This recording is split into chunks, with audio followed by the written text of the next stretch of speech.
What's up everybody, welcome back to the channel. Today's video is going to be all about Mattie's Reef. Let's get started.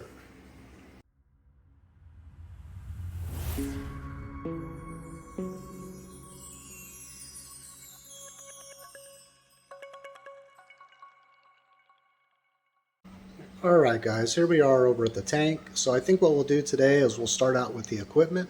So the first thing we'll do is cover the lighting. I'm using 4 ATI Stratons. I mounted them from the ceiling. They are super thin, super sleek, no cooling fans, so they're dead silent. They provide really nice coverage. I'm super happy with the lights. I'm running them from 9 in the morning till 10 p.m. Getting nice even coverage across the tank, not too many shadows. The average par around the top of the scape where a lot of the acros are is anywhere from 3 to 360. Around the middle, I'm in the 2s, and on the bottom, about 180, 150 to 180 par. I do need to kind of map it out again. I have changed the lights just a little bit, just to suit my taste. But I lent 2 of them out while all the work was being done to set this up to a friend of mine who's running a full SPS tank. And he pretty much dialed in that schedule, had really good results over the 6 months he was using them. So I'm going to run that schedule. Everything seems to be doing well. I haven't really lost any of these corals, being that the tank's so new. This coming up Friday, the tank will have been set up for 3 months. You might be asking me how I got here so quick. We'll cover that in a second. Let's finish up with the equipment. So for the return pump, I'm using a Red Dragon. Over here I have the controller mounted. This is the controller for the calcium reactor. It's on an adaptive reef cabinet that I purchased from Bulk Reef Supply. Got the Panta Ray controller here, and the calcium reactor is being fed by the Kimura FX STP. Heater control, I'm using inside this cabinet is an Apex, but I'm also backing it up so I have triple redundancy with the Inkbird controller. For flow, I'm using the Panta Ray ECM63.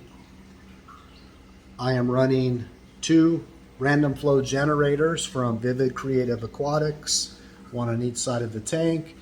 The tank does come over the top, but the Euro brace is drilled, so that was the easiest way to bring the returns in.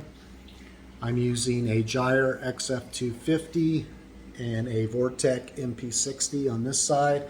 Those are both running at 100%. The MP60 is running on Reef Crest, and the Gyre is running on random mode. Down here I'm running the Ice Cap. This is the large calc stirrer. And I'm also running the Reef Octopus 300 EXT external skimmer. I do have a leak rope from the Coral View Hydros that covers this area since it is external. And there's the Control 2 that controls that leak rope.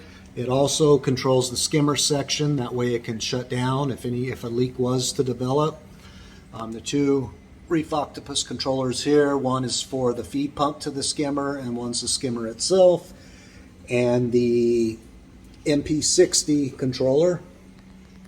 The Control 2 also controls the remote auto top-off station that's located out in my garage. I ran RO tubing through the attic, comes down the wall, and I have 125 gallons of water that is set up in the garage for auto top off and water changes. The sump is an Aquarium Engineering custom sump. The only thing in it is in this section, I got 2 filter socks. You got your plumbing. I have my probes and the 2 heaters and a bunch of live rock. And that's the only thing that's really contained in the sump. Later on, in this middle section, I could add a refugium if needed, or I can convert it into a nice little frag tank area. And I believe that covers it on the equipment. It's a pretty basic setup. So let's move on to the tank. You can see that I have it fairly stocked fairly fast for it only being 3 months old. And you might be wondering how I did that so fast. Well, while I was doing the tile job, while I was running new electrical and doing all the work to prepare to bring this tank in the house, I cured the rock out in a horse trough out in my garage. I cured it for close to 6 months, and while it was in there, I added Aquaforest Life Source, which is a mud from Fiji, the ocean waters in Fiji. I added that weekly. I scraped in coralline algae. I added pods and brittle stars and just as much things I could to make it as live as possible. I also had the Springer damsels were also in that horse trough, so they kept all the bacteria and things going well. I added Brightwell's Microbacter 7, Microbacter Clean. Just get the rock all nice and seasoned. And as soon as I put it in the tank, I pretty much started adding corals from day one. About the second week of the rock being exposed to light, I did get a little bit of an ugly stage, but I just kept, I didn't add any chemicals or anything. I just kept adding some Microbacter Clean and 7. I did add a bunch of cleanup crew, and the rock is pretty much algae free now. I've had no issues with corals. Everything seems to be nice and healthy. Got pretty good polyp extension on all the acros. Things are just really going well in the tank. I have no complaints.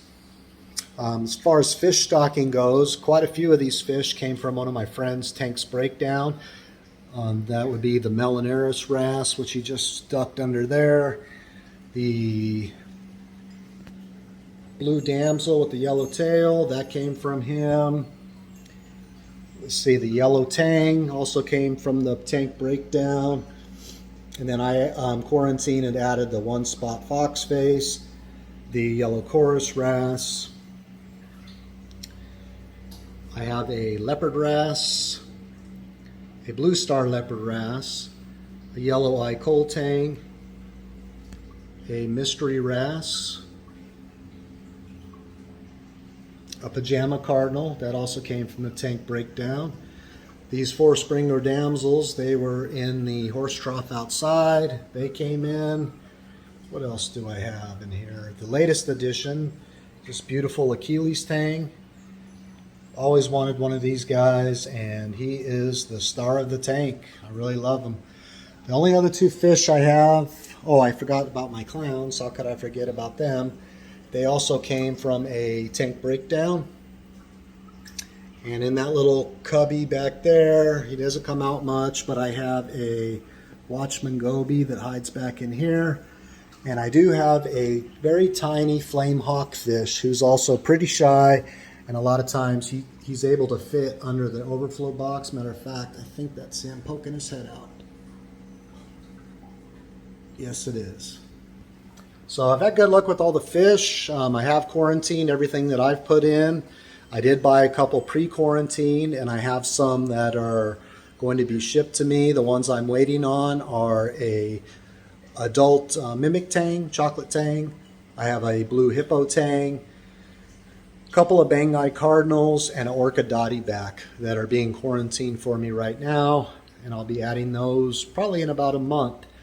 And then that should do it for the fish stocking.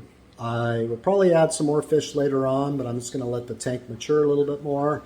I'd like to get quite a few anthias to put in here just to give that little splash of color across the tank. And that's up until now, that's about the only other fish additions that I'm wanting to add. Maybe a few more tangs. Oh, and I did forget, I have a Nassau tang also coming on that quarantine fish order I made. So that'll be pretty sweet. Pretty stoked on it. Everything's doing good. My only fish loss I had was I did order a what's it called, Lenatus wrasse, and he was getting picked on a little bit, and he crawled up into a hole, and he just died. So besides that, everything else is going good. I've had really no coral loss. Everything is coloring up well, seems to be healthy, good polyp extension. So that's it, guys. It's a little bit of a long video for me, but people have been asking, so I figured I'd get this out while I had some peace and quiet in the house. So there you go, guys. Mattie's Reef. Thank you for watching. If you have any questions, comments, make sure you leave them in the comments section below. Also like to hear what you guys think of it. So take care, and we'll talk to you on the next video. See ya.